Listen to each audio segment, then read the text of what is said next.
laawol kisal ko laawol peewal e ɓantal. alhamdulillahi rabbil alamin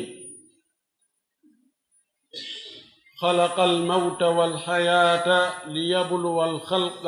أيهم أحسن عملا نحمده على كل حال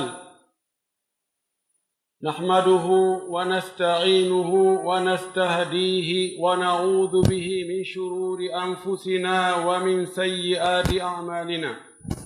من يهده الله فلا مضل له ومن يضلل فلا هادي له أشهد أن لا إله إلا الله وحده لا شريك له وأشهد أن محمدًا عبده ورسوله بلغ الرسالة ونصح للأمة وأدى الأمانة وجاهد في سبيل ربه وعبده حتى أتاه اليقين صلى الله عليه وعلى آله وأصحابه ومن سار على منهجه واتبع سنته إلى يوم الدين. أيها المسلمون، أوصيكم ونفسي بتقوى الله عز وجل وطاعته في السر والعلانية والاستعداد بيوم الرحيل، وأن نتخذ هذه الحياة الدنيا دار ممر، دار عبور، ليس دار قرار، وليس دار إقامة، وليس دار خلد نتزود منها للآخرة، نوثر الباقية على الفانية. أن يأتي الله سبحانه وتعالى تدد مولد توود سنيلابي handi e yettede moƴƴiiɗo e meɗen waɗi en ɓiɓɓe adama tedduɓe, waɗi en julɓe, suɓani en nelaaɗo muhammadu sallallahu alayhi wa sallama. ɓurɗo moƴƴude e tagore nden woni nulaaɗo meɗen, woni almami meɗen, woni yentinteɗo meɗen. en yetti Allah ko kanko tagi nde tagore fow. en yettimo o waɗi ɗan gurdan ɗo, gurdan jarrabuye, gurdan dartanegol e darndegol, ko hombo ɓurata moƴƴinde golle munɗen e nder ɗan gurdan muɗum. en yettimo ka fuɗɗode e ka hakkunde e ka timmode hiɗen seedi ko kanko tun woni reweteɗo on, ɓay ko kanko tun woni taguɗo on, ko kanko tun woni wurnuɗo on, ko kanko tun woni warowo on, ko kanko woni arsikowo, ko kanko woni ɗalowo. hiɗen seedi wonde nelaɗo meɗen muhammadu sallallahu alayhi wa sallam ko nulaɗo Allah, ko suɓaɗo Allah, ko suutaɗo Allah, ko ɓurɗo moƴƴude e tagore nden. Allah suɓimo, heblimo, nulimo, nulirimo fi peewal yo en feew, nulirimo fi yurmegol en fi wota en majju, nulirimo fi yo en daɗu si tawi en jokkimo, en ɗoftike mo, en yentinimo, en iwtiri ɓaawo makko. iɗen seedi wonde o yottinno ko o nula kon, o jamfanoki, o laaɓanno mofte makko ɗe reedu,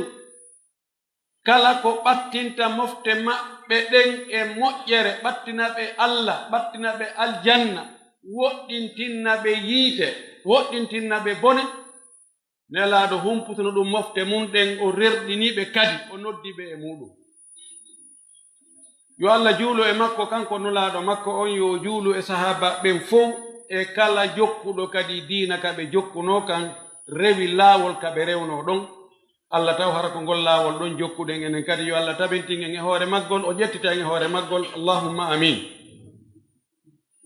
musidɓe julɓe tedduɓe, Allah addirali en ka hoore leydi ɗo fin sama kala fija jala, o tertora en ni tun wa dammol ceeɗu mawa gookiri wondu e ɓurure.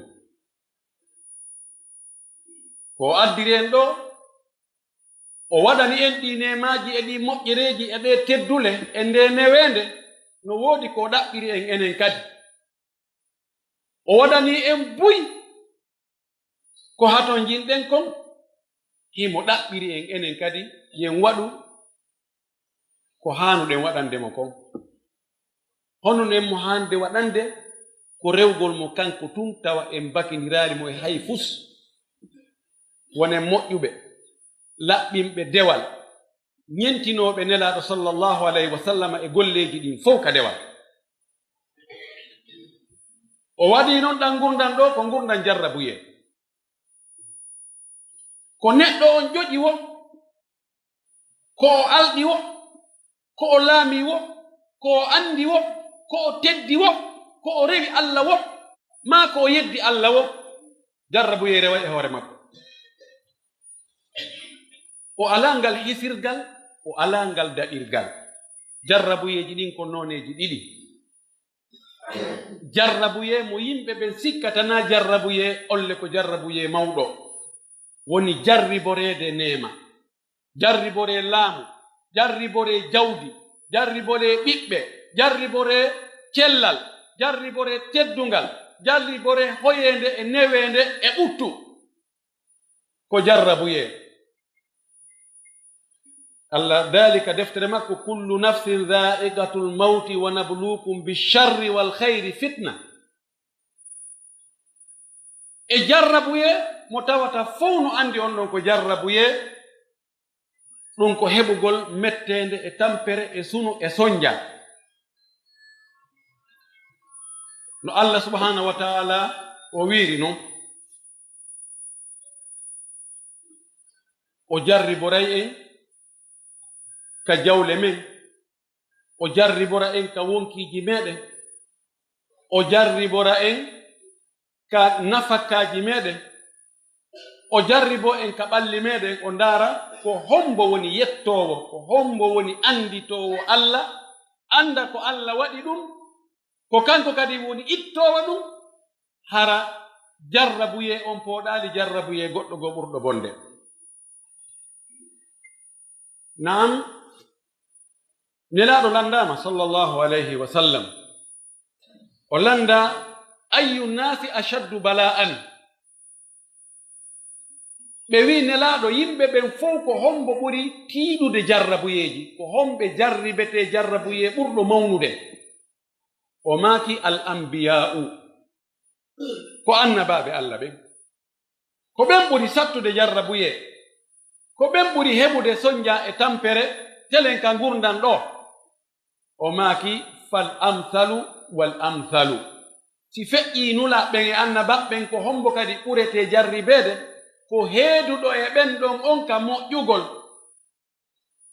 yubtala rajulu ala hasabi dinihi neɗɗo no jarribe embere diina makko kan si tawi diina makko kan no tiiɗi jarrabuye on tiiɗa mawna si tawi diina kan no ɗaati diina kan fayda ko yotofolo kelɗa jarrabuye on wona beru ɗum ɗon la tazalu lmasaibu bil insani hatta tatrukahu yamshi ala wajhi l ardi wa laysa alayhi khati'a ɗi jarrabuyeji si ndartama tawa hiɗi moƴƴi ko ɗum waɗi ko ɓurɓe moƴƴude ɓen ɓuri marde geɓal e majji fi honɗum nelaɗo no makan en wonde ɗi jarrabuyeji ɗi jokkodiray e goɗɗo hiɗi wondi e makko tun o jarrabuyeɗo no iwa oɗo kadi no tokko oɗo no pottowi alhamdulillah awa ɗon ɗo sindi hande goɗɗo go yantoya jannguɓe ni ko ɗum kadi ɓe heɓi emma ɗum ko kawene haa ñande goo tawa o jarribaɗo himo yahude ka hoore leydi ɗo o mara bakkatum hay gootum tawa jarrabuyeji ɗin sattende nden ɓittende nden lorraji ɗin sunuji ɗin muusu e mettu ɓerndeji ɗin Allah waɗi ɗum ɗon sabu ha bakkatuji makko ɗin fof ya faama Allah yaafike mo fof ɓay o muññike jarrabuye o o yettirimo Allah o wi inna lillahi wa inna ilayhi raji'un. O andi ko Allah waɗi, o wonali e dogugol ɗaɓɓira solution ji goo ka Allah haɗiri. Joddi makko ndi Allah yawtanamo bakkatuji makko ɗin ɗi fof majji. Woɓɓe go heɓay jarrabuye ka jawdi mum, ma ka laamu mum, ma ka teddungal muɗum, ma ka cellal mum, ma ka ɓeygure muɗum. Ɗum ɗon waɗoya haa o heɓoya jarrabuye ka diina makko. Alfitnatu walbala'u fi ddini ashaddu minha fi lmali wal ahli wal nafsi wal walad. Jarribegol ka diina mum ma'ana muɗum ko on tigi heɓugol ka diina mum ella tawa ngal dewal makko ɗon ngal jaɓataake ma o heɓay bakkatu. ɗum ɗo ɓuri hulɓinaade, ɗum ɗo ɓuri wonde tana, ɓuri wonde nambara, ɓuri wonde albala'u. Edi si ɗum ko yanno kaka wonki makko maka ɓandu makko maka jawdi makko maka ɓiɓɓe makko maka cellal makko. No heewi perdoɓe jawdi muɗum ɓe ɗaɓɓitiroya heɓugol jawdi e laawol harmungal. Imma ɓe yaha ɓe ɗaɓɓa ko windana ɓe, ma ɓe waɗira dow laawi goɗɗi goo tawa ko bakkatu heɓoyto ɓe waɗoya shirku. Albala on iwi ka jawdi wonto yi ka diina. ɗum ɗo ko musiba moɗanaɗo neɗɗo on no foti e waajitorde ɗi jarrabuyeji ɗi musibaji moɗi yani e hoore muɗum e yi'uɗo moɗi yani e hoore muɗum. Nelaɗo meɗen sallallahu alayhi wa alihi wa sallam kanko ɓuri moƴƴude yimɓe ɓen fof, kono ɗe andi jarrabuye ko heɓi. Fuɗɗi jarrabuye on tawa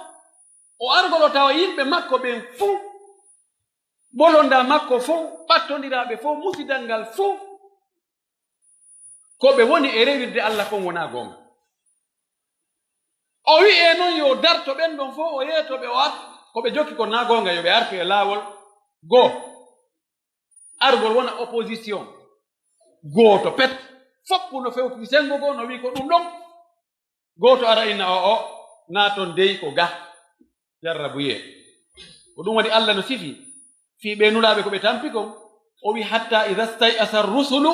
wa dhannu annahum qad kudibu ja'ahum nasruna fanujjiya man nasha'u wala yuraddu ba'suna anil qawmil mujrimin. Nulaaɓe ɓe songino ɓe tampi ɓe yenna ɓe yedda ɓe awma ɓe hoyfina fi maɓɓe ha ballal Allah ngol aroy anden ko Allah wi kon wal aqibatu littaqwa wal aqibatu lil muttaqin. Battane moƴƴe ɗen timmode yettande yelande nden nafayde nden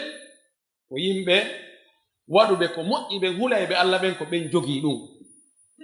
Nelaɗo ɓen sallallahu alaihi wa sallam holli en wonde o aduna ko galle jarrabuye ko galle golle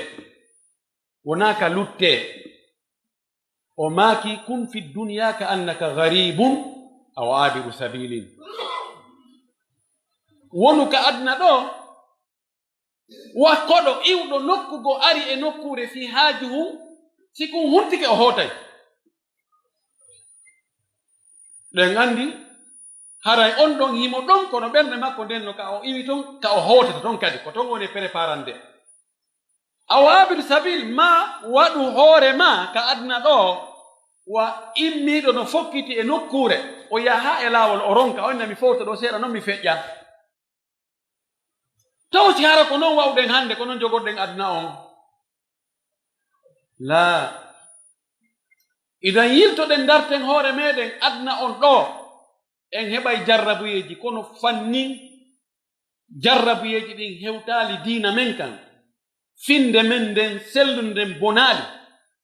en heɓaali bakkatu enen e Allah en haɓaali haray hiɗen e jam. Yo Allah arsuku en ɗum ko lutti kon fof si heɓi en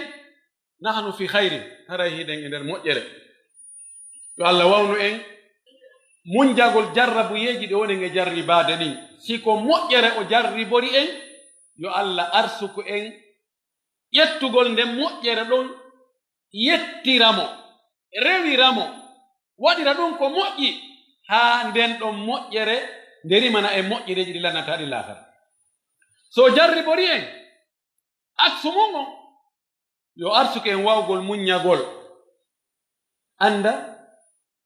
ko Allah jeyi en jeydi en e ko jeyɗen kon.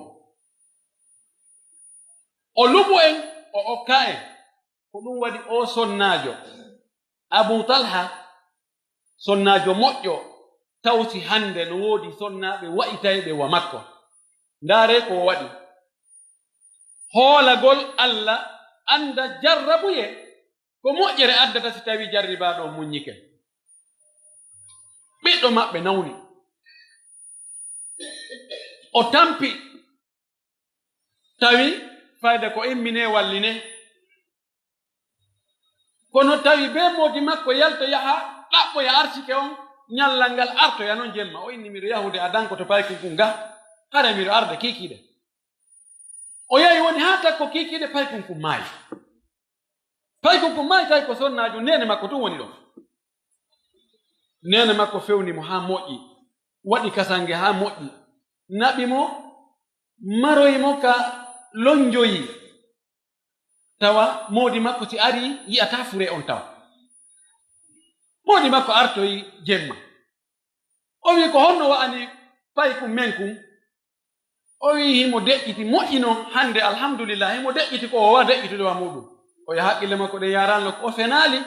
ko gonga wowli kono o ya faamaali ko o faandi kon ɓe faamodiraali. O ni awa yetti Allah o ɓannanimo ko ñaamete o ñaami haa o haari o cuɗanimo haa moƴƴi o ɓattiimo o yahunti haaji mum e makko haa gasi. ɓaawo gayni o wi ene mi lanndo on kawtaɓe men no ɗo takko men ɗo goɗɗo addi goɗɗum halfini ɓe inni mi halfini on ɗum ɗo nde mi ƴanti on wo koye mi hettu nani ɓe wi awa o aranayi ɗum ko halfinno kon ɗum wonti gere ko honno ɗum woniri ɓeya haɓɓitiwo ɗum yaata o inni kawtal men tooñi si tawi ko noon ko no wirɗa noon ko noon aray o tooñi mo halfini yo hettu ko halfini kon so ƴanti. O wi Allah no halfinno en ɓiɗɗo o ƴetti oya fuɗɗi pepelenade ko hayno no wolanaɓe ɗum ndaari a waɗi mi waɗi ɗum ɗo mi wattidirini. O wi wona Allah halfinno en. ɓay weeti Abu Talha yahi yeeti nelaaɗo ko feƴƴi kon. Nelaaɗo maaki yo Allah waɗu barki e on jemma mon ɗon. Abdullahi mum Talha ko on jemma ɗon o jibina e muɗum ko ɗon o heɓi ko ɗon o toɓɓa ka reedi yumma makko. ɗum ɗo ko holli wonde neɗɗo on simo gomɗini Allah himo hooli Allah haysi ko bone o heɓi on bone ko moƴƴere jibinantamo ko waɗi o muññoto o yilto ko Allah o waajitora ɗum ɗon wontana mo moƴƴere. Nelaaɗo maaki emba fii julɗo on no ngalɗini fii makko on fuu ko moƴƴere fii julɗo kam bone alaa toon fes taw si ko sifa julɓe sifa woɓɓe goo. O maaki ɓay siko ko moƴƴi o heɓi o yetta Allah o jarna Allah o rewira ɗum Allah o mantataako o bewa o tooñira ɓay himo mari o wi ɗum wonanamo moƴƴere. Si tawi ko bone heɓi mo o yetta Allah o muññoo o jarna Allah o watta metteede e munagol e wigol min mi annda ko mi waɗi Allah mi daari ko mi heɓi daari ko ɓayna ono o wi ɗon kadi ka o muññi bone on ɗon ɗum kadi ko moƴƴere jaka sikoɗa ko moƴƴere sikoɗa kadi ko moƴƴere. laɗo maki ɗum ɗo fi alhaali julɗo no ngalɗini yo Allah waɗu en julɓe sifa ɓe ɗo. aqulu ma tasma'una wa astaghfirullaha li wa lakum wa li sa'iril muslimina min kulli dhanbin wa khati'a fastaghfiruhu innahu huwal ghafurur rahim.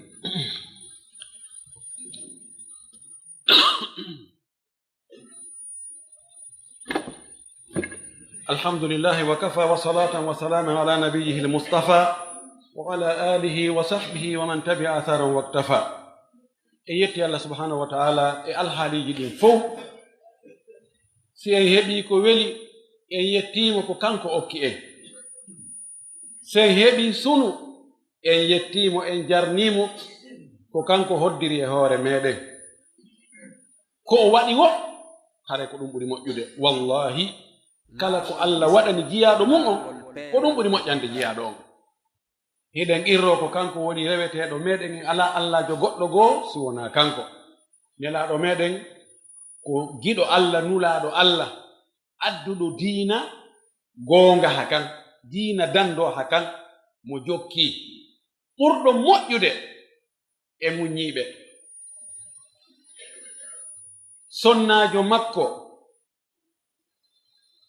e bappa makko dankinoɓe mo ɓen faati hitande wotere,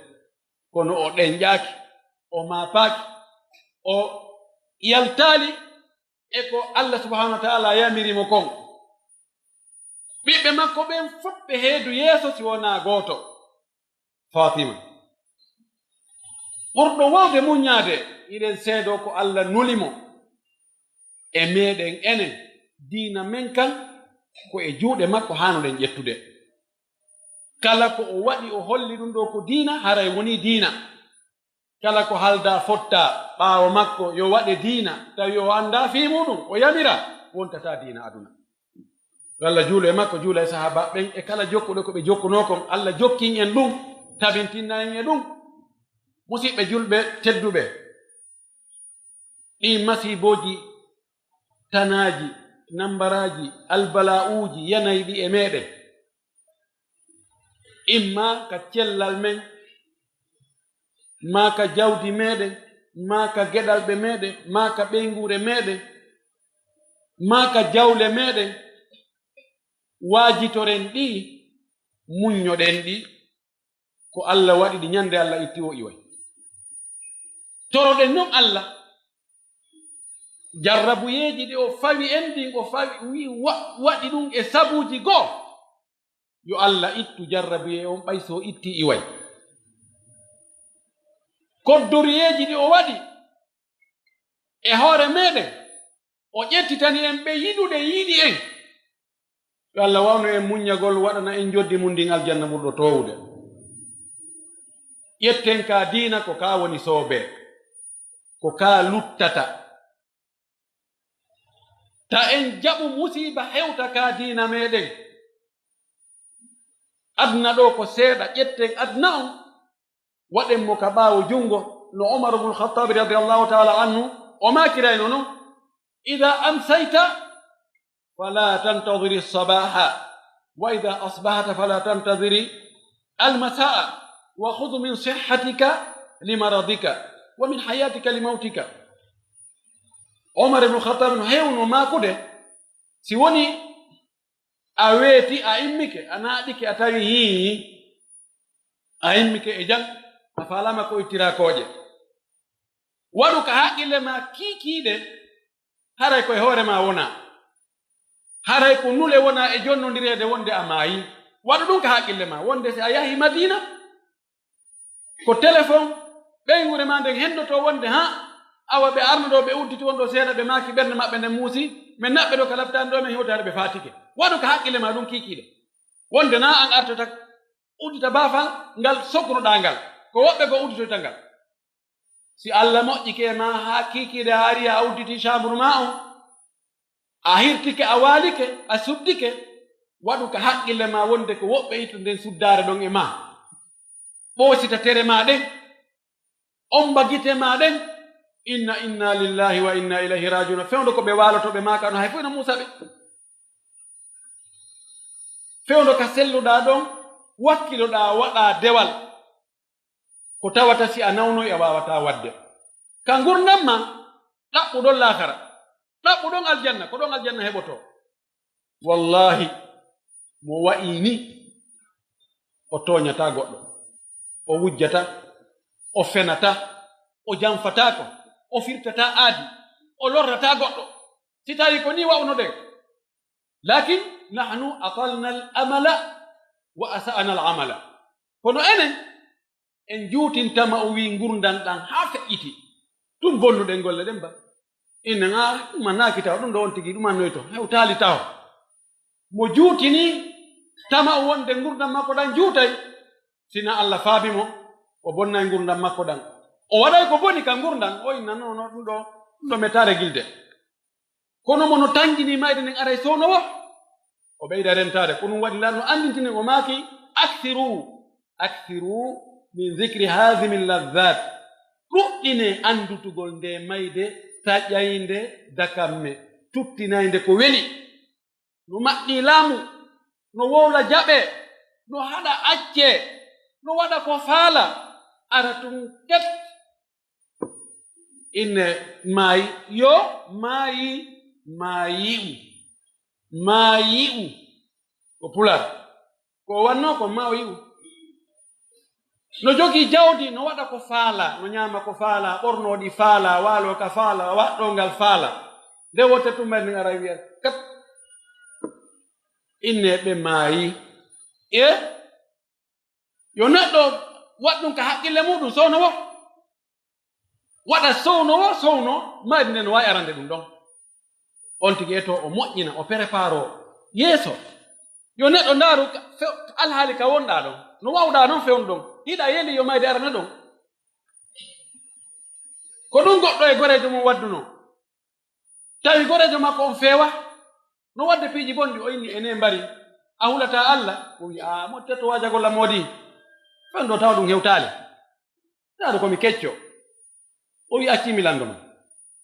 hiɗa yiɗi mayde ara tawde e ɗum ɗo an kadi subhanallah an kadi yelanan ɗum Allah dandan ɗum mayde si tawi langi ɗum ɗo aray mi borrano o wi ene an e mayde nde ɗon haldi ko honde nde arata ɗum min halda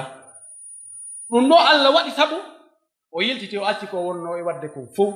idan ɓay an e mayde nden on halda ko honde nde arante on signa contrat on waɗa délai a anda nde ari nde ƴetti hinde ƴettira ley hinde ƴettira dow hinde ƴettira becce ma fi kulli yawmin lana maytun nushayyi'uhu narabi goɗɗo no maayi awa meɗa yaade ɗo wattingol awa musidɗa men no maayi minen toranimo du'a awa honde ko honde wattinte ñande o ñande tentiri o zamanu men ɗo ko woni ɓe naɓude sen daari en tawa e ɗum ɗon kadi ko enen aranigoy ɓe wona ñamande yoɓitira kaɓe rewi ɗon ko ɗon enen kadi fokkutuɗen haray ko ɓeydugo ma fewdey ko naayen waɗumo ko kanko tum woni ko dawanten ko hirdanten ko lakkanteɗen ko janganteɗen ko waɗirten piiji ɗin fof ƴetten e makko ko tawata ɗum walla en ha heɓen aljanna moƴƴo en toriki Allah yo allahu moƴƴinangen alhaaliji men ɗin fof sattendeji ɗi marɗen ɗin yo allahu hoynuɗi lorra e tooñe e tampere e tampinede e wareede e ɓittinede e ɓiƴeede e soñjeede e ittinede e waɗeede ɗin noon fof yo Allah ittan ɗum julɓe ɓen fof kaɓe waɗa ɗum wo ittanaen ɗum enen kadi Allah dandu en lorrude e lorreede o danda en tooñude e tooñeede en toriki Allah julɓe faatiɓe ɓen yo allahu yawtanɓe yo Allah yaafoɓe yo Allah yarloɓe yo Allah naaduɓe aljanna yo Allah waɗu aljanna ɓurɗo towde on geɓal maɓɓe enen kadi yo fewnu en o arsika en battane moƴƴo en toriki Allah subahanahu wa taala yo Allah ardin e hoore julɓe ɓen hulayɓe mo ɗoftotoɓe mo yurmeteɓe jiyaaɓe ɓen allahumma la tusallitu alayna bidunubina man la yakhafuka fina wala yarhamuna اللهم ارحمنا برحمتك التي وسعت كل شيء اللهم ول على المسلمين خيارهم وقهم شر شرارهم اللهم لا تسلط علينا بذنوبنا ومعاصينا من لا يخافك فينا ولا يرحمنا اللهم ارحمنا برحمتك التي وسعت كل الظالمين ربنا آتنا في الدنيا حسنة وفي الآخرة حسنة وقنا عذاب النار ربنا هب لنا من أزواجنا وذرياتنا قرة أعين واجعلنا للمتقين إماما اللهم إنا نسألك الهدى والتقى والعفاف والغنى اللهم إنا نسألك موجبات رحمتك وعزائم مغفرتك والسلامة من كل إثم والغنيمة من كل بر والفوز بالجنة والنجاة من النار اللهم لا تجعل الدنيا أكبر همنا اللهم لا تجعل الدنيا أكبر همنا اللهم لا تجعل الدنيا أكبر همنا ولا مبلغ علمنا ولا إلى النار مصيرنا اللهم اجعل الجنة هي دارنا وقرارنا اللهم اجعل الجنة هي دارنا وقرارنا ربنا آتنا في الدنيا حسنة وفي الآخرة حسنة وقنا عذاب النار. اللهم صل على محمد وعلى آل محمد كما صليت على إبراهيم وعلى آل إبراهيم، وبارك على محمد وعلى آل محمد كما باركت على إبراهيم وعلى آل إبراهيم في العالمين إنك حميد مجيد. سبحان ربك رب العزة عما يصفون وسلام على المرسلين والحمد لله رب العالمين. Lawol kisal ko lawol peewal e ɓantal.